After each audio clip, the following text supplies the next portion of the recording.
On the night of February 3rd, 2023, a Norfolk Southern manifest train is making its way toward the Pennsylvania-Ohio border, but it would never reach its destination, as it would derail just short of the Keystone State, resulting in a massive fire. Negligent business practices, design flaws, poor communication, and ignored lessons from previous accidents. All these factors would conspire together, causing the entire world to come to know the name East Palestine.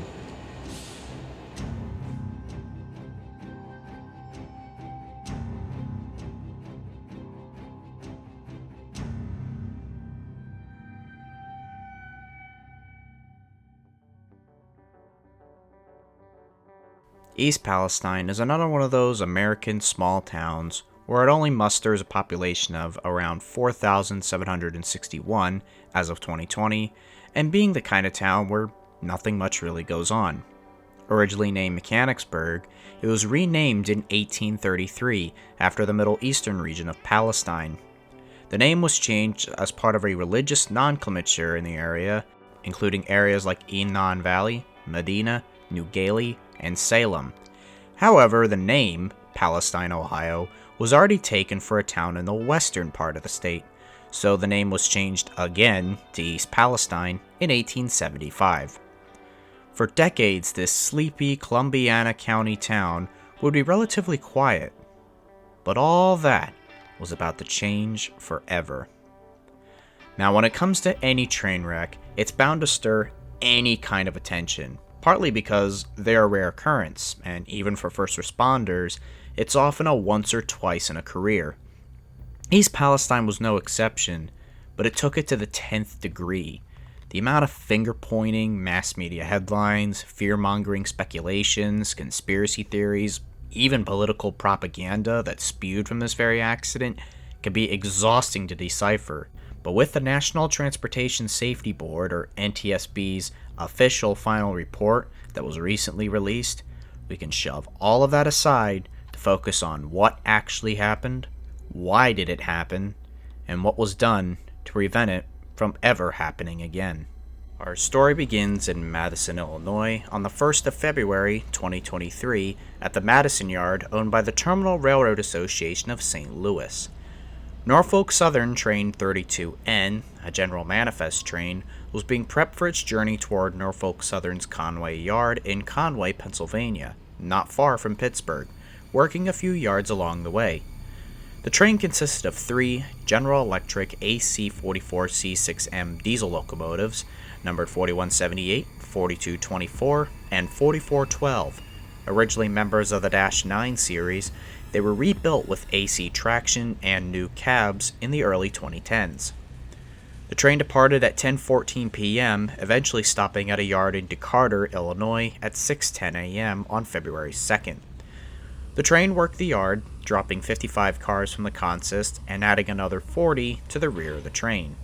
Because of the growing length, the 4412 was repositioned 112 cars down, becoming a diesel pusher unit, or DPU for short. This made the 4412 an unmanned piggy in the middle that would receive throttle inputs from the lead locomotive via radio control to counteract slack from the increasing length, and as an additional air compressor for the train's brakes, allowing the brakes to apply just a tad faster. This practice actually dates back to the steam age, albeit they were usually at the rear and manned, not mid-consist, but the practice of the units being put in the middle, as well as being unmanned, started in the late 70s with Canadian Pacific and Southern Pacific. It would not become the norm across the Class 1 railroads until the 2010s. 32N departed Decatur at 4:15 p.m. Upon departure, Train 32N consisted of the 3 locomotives mentioned earlier and 149 mixed freight cars, all mostly loaded, with about 9 being empties. The train weighed a total of 17,977 tons and measured 9,309 feet long in length. At about 1 o'clock in the afternoon the next day, 32N was recrewed in Toledo, Ohio, consisting of an engineer, a conductor, and a conductor trainee whose identities have never been released. All of them went on duty at 1:15 p.m. that afternoon. The crew on this final leg conducted a briefing with the previous crew and conducted brake tests before departing Toledo at 2:15 p.m. The train was traversing Norfolk Southern's Fort Wayne line on the Keystone Division, originally owned by the Pennsylvania Railroad as their Chicago main line before it was passed down to Penn Central, Conrail, and Norfolk Southern. Throughout the train's journey, it passed several defect detectors, of which 4 span between Toledo and East Palestine.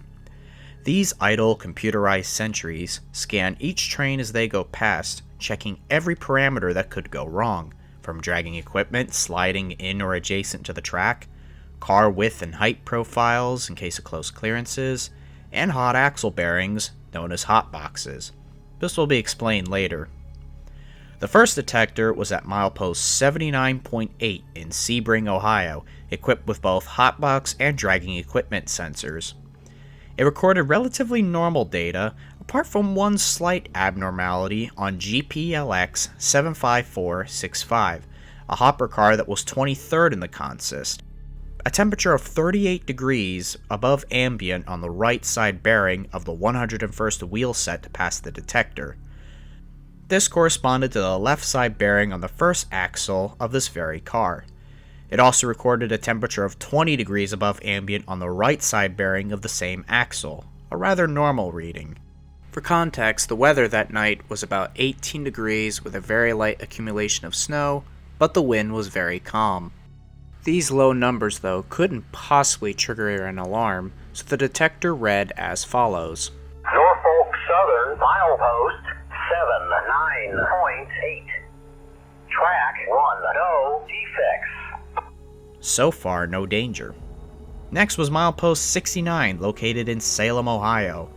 This time, the detector reported a whopping 103 degrees Fahrenheit above ambient on the same left side axle bearing on the 23rd car, and the right side bearing a normal 20 degrees above ambient.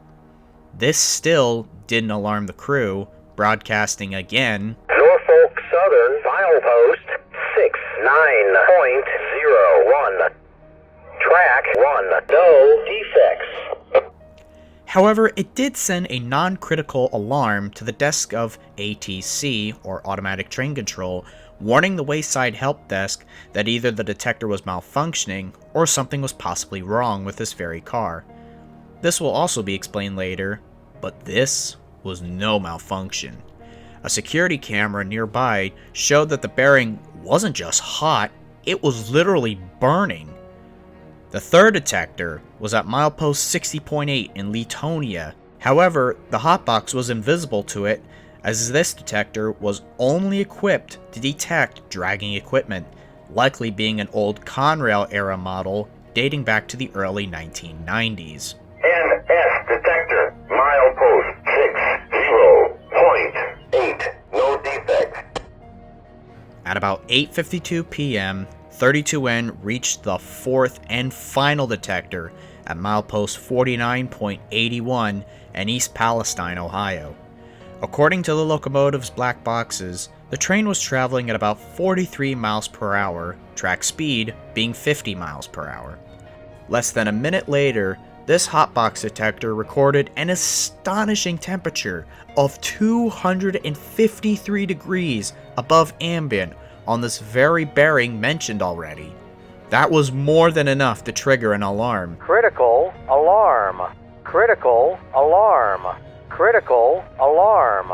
Norfolk Southern, milepost 49.8. Track 1.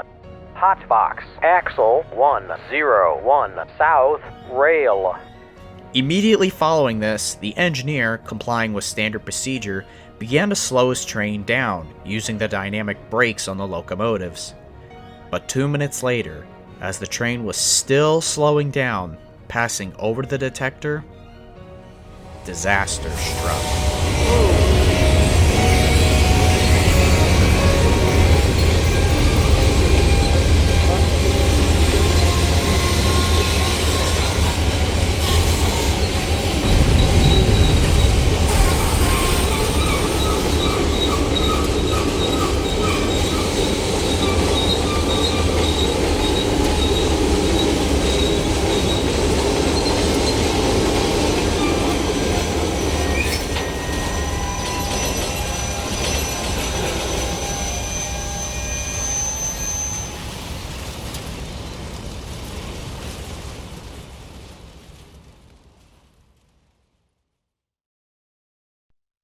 the train derails mid-consist with 38 cars going on the ground, 27 of them being tank cars, with 11 of them containing hazardous chemicals such as vinyl chloride, butyl acrylic, and ethylene glycol.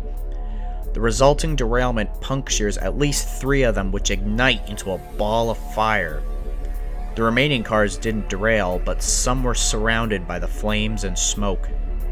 The head-end section continued for about 1,200 feet before coming to a stop about 40 seconds later from the emergency brake supplying due to the broken air hoses.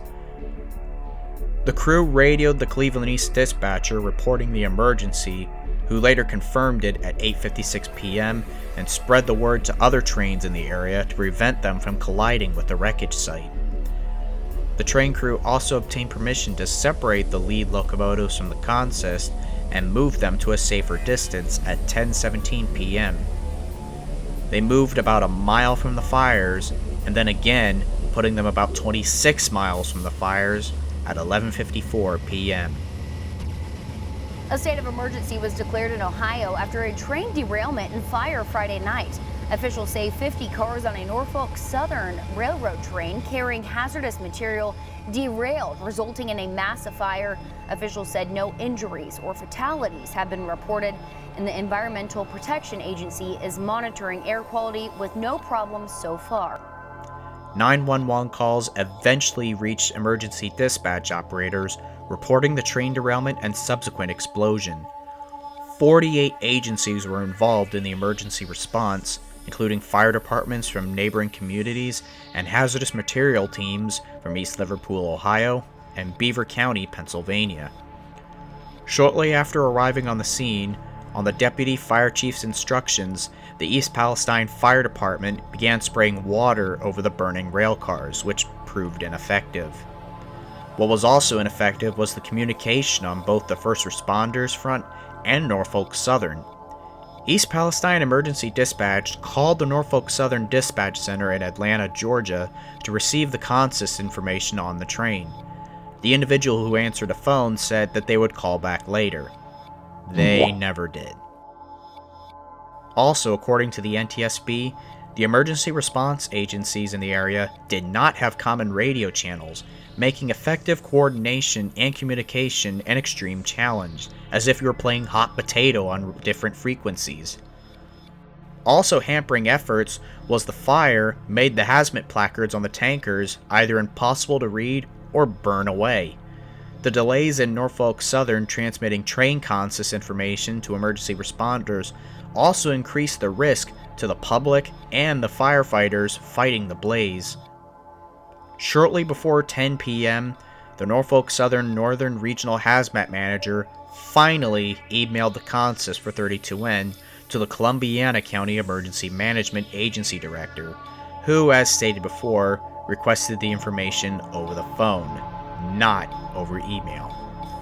There, they learned of the hazardous profile of the tankers, and a retreat was ordered at midnight, and evacuations of residential buildings near the derailment site were quickly enacted.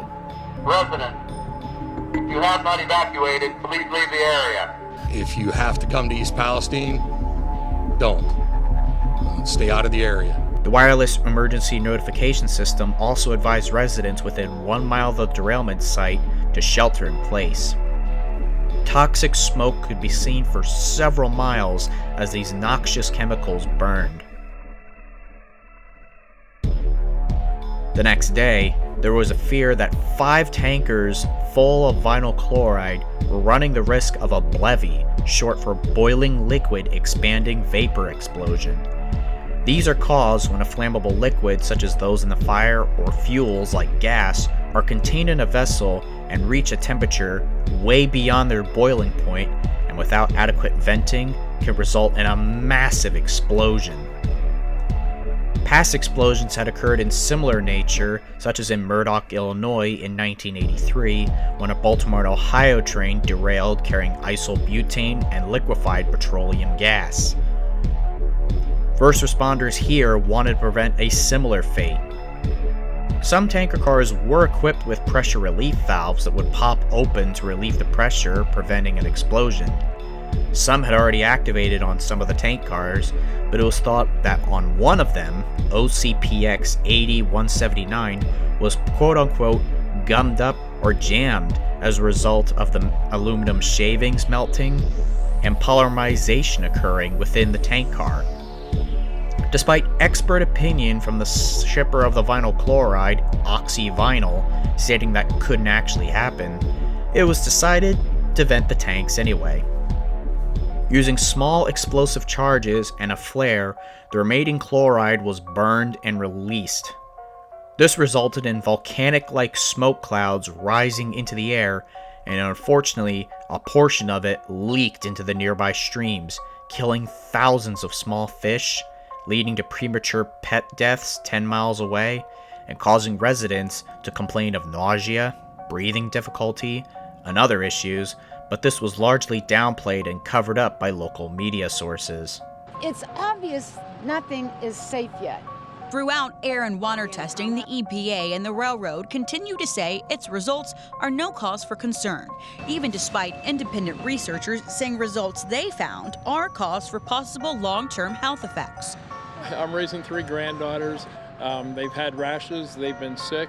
Giovanni's daughter has been sick after going to school. Some residents we talked to say they don't think Biden and his administration has done enough here. Some say they don't think the president should be coming to this community at all. They think it's too late. FEMA said specifically this doesn't meet the criteria, and that's horrible, and somebody has to do something for those people. I said back, when I announced that I was coming, they changed their tune. It was an amazing phenomenon. Mass cleanup efforts were undertaken, including transporting contaminated water for disposal and removing the wreckage to reopen the vital main line. But disturbing questions remained, namely, how the hell could this mass disaster happen? And why did so many have to suffer?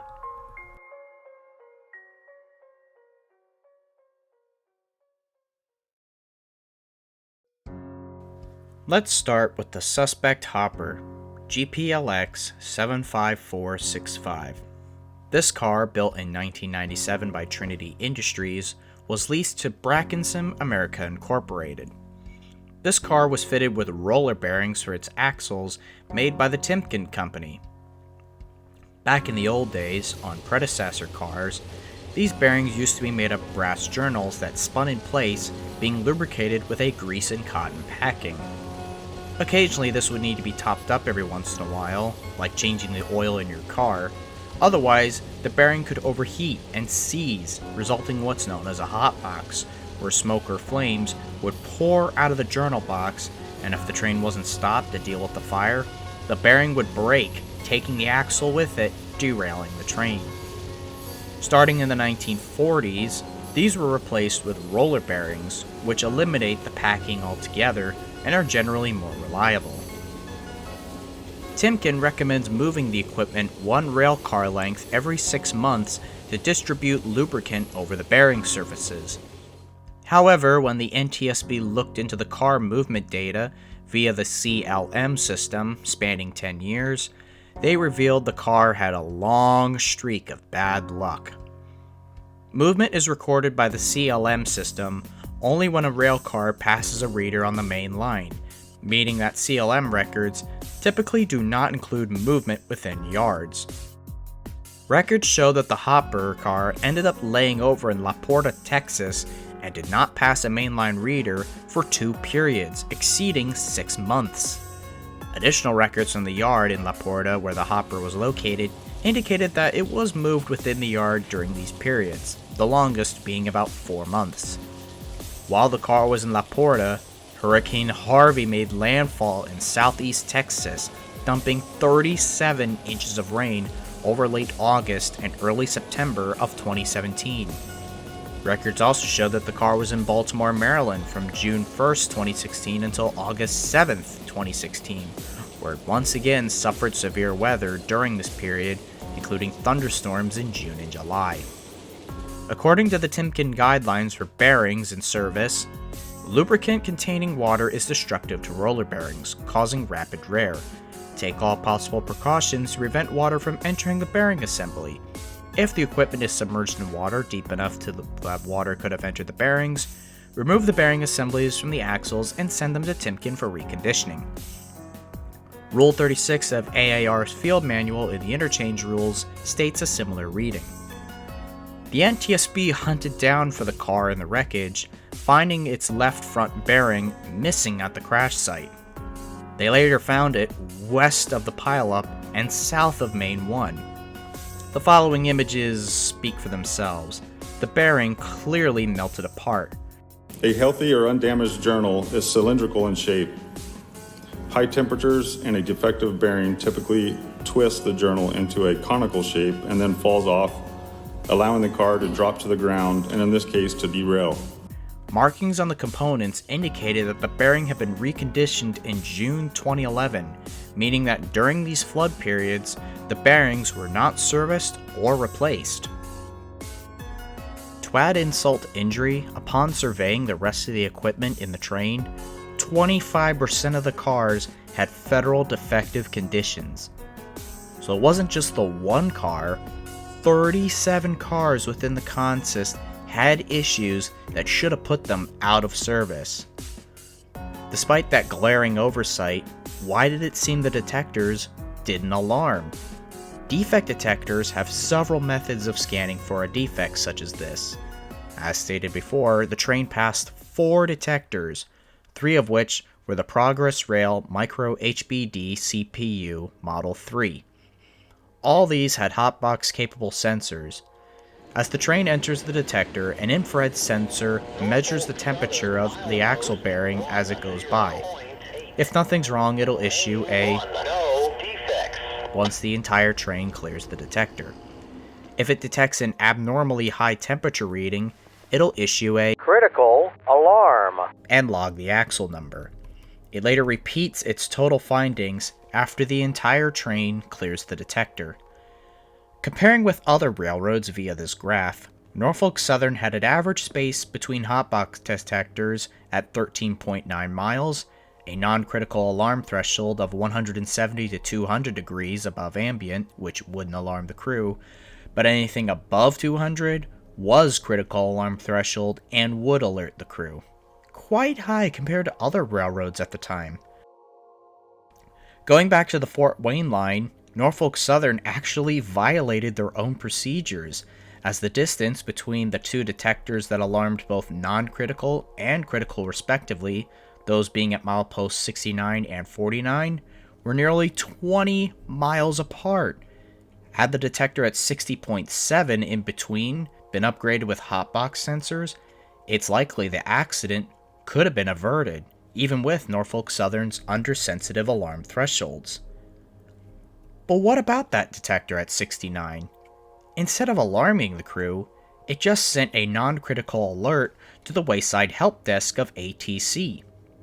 According to interviews with the Wayside analyst on duty that day, he said he didn't see the alert from that detector because he was busy working to resolve other high-priority alerts. When asked what he would have done if he saw the alert at Salem, he would have monitored 32N for subsequent alerts at subsequent detectors in accordance with Norfolk Southern protocols, which state non-critical alerts require monitoring rather than an immediate stop and inspect procedure. He stated that this reflects the reality that most alerts don't require a prompt reaction, as many alerts don't develop into further issues. This has brought that procedure into serious question after subsequent accidents, such as in Newcastle, Pennsylvania on May 11, 2023, and Elston, Virginia on July 7, 2023. All 3 incidents, East Palestine, Newcastle, and Elston, all involved a hopper car with a hotbox near the front of the car. However, in the Newcastle incident, an alarm wasn't broadcasted by the detector due to the transducers being miswired thanks to maintenance error. As for the Elston incident, that was caused by a crew bypassing a siding to set off the car after a critical alarm by the detector, and even after stopping and seeing that the bearing was overheating. In addition to hotbox detectors, Norfolk Southern also has acoustic bearing detectors, or ABDs. These are less common across the rail network of the United States. Norfolk Southern had 5 at the time, and the Class 1 railroads had a total of 61 across their networks. These, instead of using infrared temperature readers to catch defects, use microphones to pick up on abnormal sounds coming from the train cars. The last time the suspect Hopper traversed one of these was on October 12, 2022. It returned a fault code of noisy, one of several code prefixes that indicate that the data returned by the ABDs was probably not very reliable.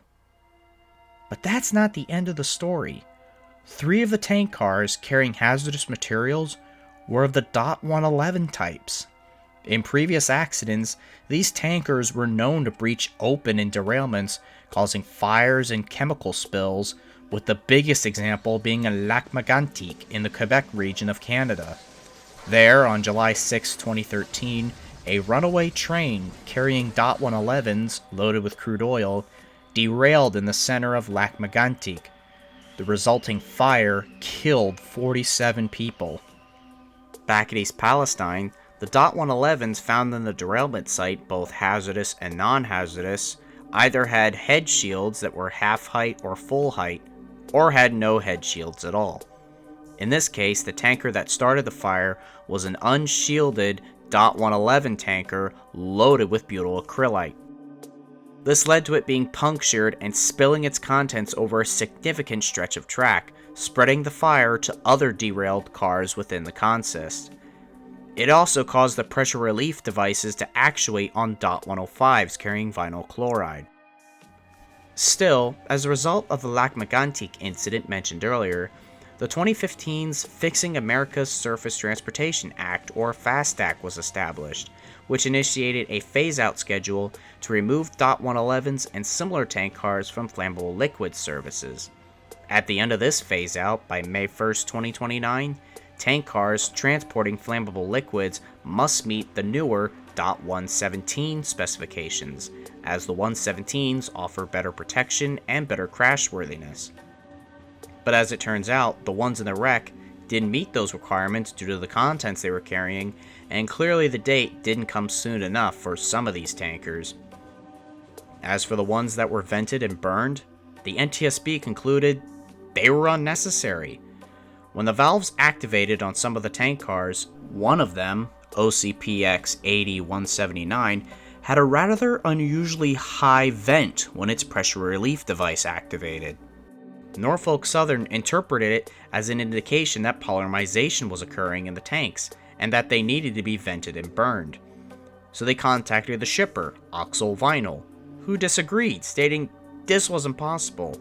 It was only possible as if it was exposed to oxygen, which was only possible if the tanks were breached. Instead, they recommended that the temperature of the tank cars be monitored and stated anything above 185 degrees was dangerous. Sure enough, temperatures were decreasing and the tanks remained intact. So not only was there no polymerization, there was no levee risk either. The fires were even beginning to die down. Keep in mind, vinyl chloride can cause vomiting and can be linked to cancer, making a vent and burn very risky. Norfolk Southern's contractors interpreted the actuation of the valves to be evidence of the polymerization blocking the valves. In reality, either the temperatures were too low, or the venting was already completed by the tanks. To add insult to injury, Oxel Vinyl wasn't given contact to the incident commander of the emergency response teams, leaving their voice basically shut out of the situation. Norfolk Southern and their contractors didn't convey the information from Oxel Vinyl, and even withheld data indicating that the vent and burn was not needed in favor of their incorrect interpretation of the situation, and the tanks were vented and burned, causing unnecessary plumes of smoke to billow into the air, pollutants to leak into nearby streams, and the residents of East Palestine to suffer from the after effects. The NTSB even quoted in their final report stating, "Lessons must be learned from the chaotic process which led to the erroneous decision to vent and burn. Never again should any community suffer the pain of East Palestine." As a result of this accident, Norfolk Southern reduced the average defect detector gap from 13.9 miles to 13 miles, and federal requirements put the gap to about 10. This led Norfolk Southern to either move, add, or replace existing sites, including milepost 60.7 on the Fort Wayne line, which saw the dragging equipment only detector thrown out in favor of a model that could do both dragging equipment and hotbox sensing. A Southern Technology Corporation Next Gen 2 type to be precise. Norfolk Southern, milepost 60.7, track 1, no defects. Repeat, no defects. There was also a Duals Tech railcar inspection portal installed at this location, the first ever for Norfolk Southern. According to Duos Tech's website, it uses a series of high-definition cameras that give a 360-degree view of each rail car as it passes through at track speed. With the assistance of AI, operators can quickly select a site of interest and scroll through the continuous panoramic view. This also provides operators with a geospatial view of the train. A sign of the future? Perhaps. But as of the making of this video, there's only about a dozen out in the field right now across 4 Class 1 railroads, with more planned in the pipeline. NS also reduced its critical alarm threshold to 170 degrees above ambient. The Terminal Railroad Association of St. Louis was never held liable for not detecting the faulty hopper, neither was the 32N crew, whose actions were considered reasonable and appropriate. For those curious about the locomotives, all 3 are confirmed to be still on Norfolk Southern's active roster as of today. The NTSB recommended to the FRA that they research the effectiveness of current bearing defect detection systems, identify minimum standards to protect railroad equipment and the public, since detectors don't actually have standards. Not to mention the programming and requirements vary from railroad to railroad. They just so happen to be made by the same companies, or in some cases, such as the Reading and Northern Railroad, even home built by the railroad's own shops. Reading and Northern detector, milepost 127.7, no defect, detector out. They also recommended accelerating the deadline for removing .111 tank cars from flammable liquid service, so future explosions like in East Palestine don't occur again. Norfolk Southern is laying out a 6-point safety plan that includes things like better inspection and detection systems to prevent future incidents. I'll still be keeping an eye out on the axles or the train itself to see if there's anything amiss. The train enthusiast we spoke with says he believes some people take trains for granted, and this latest incident is a reminder for people to educate themselves about train safety and guidelines. They don't realize how railroads have opened up the country all these years ago, and they take it for granted. But there's one aspect that contributed to this accident that saw little to no change. One that could kill again at any time. Precision Schedule Railroading, or PSR for short. This was a business practice invented in 1993 by CEO Hunter Harrison, who introduced the idea across the railroads he controlled, such as the Illinois Central, Canadian Pacific, and CSX, that focuses on aggressive cost-cutting, combining trains together, making them longer and heavier, and laying off thousands of employees, including conductors and car inspectors. Many experts and railroad employees agree that this business practice puts too many lives at risk, all for the sake of pinching pennies at every corner and pleasing the shareholders in the stock market for big cash. It got to the point where car inspectors would have very little time to do proper inspections over massive cuts of cars, and even get penalized for doing their job spotting car defects, as according to these Class 1 railroads, the name of the game is moving goods, not doing basic maintenance to make sure said goods get from point A to point B. It got to the point where some train masters reportedly ripped off car defects from paperwork to ensure the car was immediately put back into service. This was brought into fruition in a Surface Transportation Board hearing in April of 2022, 1 year before East Palestine occurred. I believe this is the only industry that trains you how to inspect a car, to find a defective car. And when you perform your work, they want to fire you for it. And the intimidation and the scare tactics is, we're not in the business of repairing freight cars. We're in the business of moving freight. But under the federal regulations, they have to be repaired. If there's a defect, what's going to cause a derailment? This is our craft. This is what the railroad trains us to do. And then when we do our job, they want to charge us. And there's cases where people have been taken out of service, and we eventually get them back through the arbitration after 2 years. But meanwhile, 2 years, they're out of work and they're not paying their bills. They might get back pay. What do they do for them 2 years? And then this intimidates everybody else from doing their job. Such issues thankfully aren't a big problem on the plethora of short lines and regional railroads across America, due to many of these smaller companies focusing more on safety and customer satisfaction over shareholders and profits. Even CSX has been reported to reverse their PSR-induced changes to fix their business model. Norfolk Southern resorted to painting up a locomotive pretending to be grateful of their staff and community and laying more people off. Unfortunately, with the underfunded FRA, overfunded federal government, National Transportation Safety Board, and other regulatory agencies not putting their foot down to clamp down the behavior of these PSR-infested railroads, it's quite clear we haven't seen the last of East Palestine.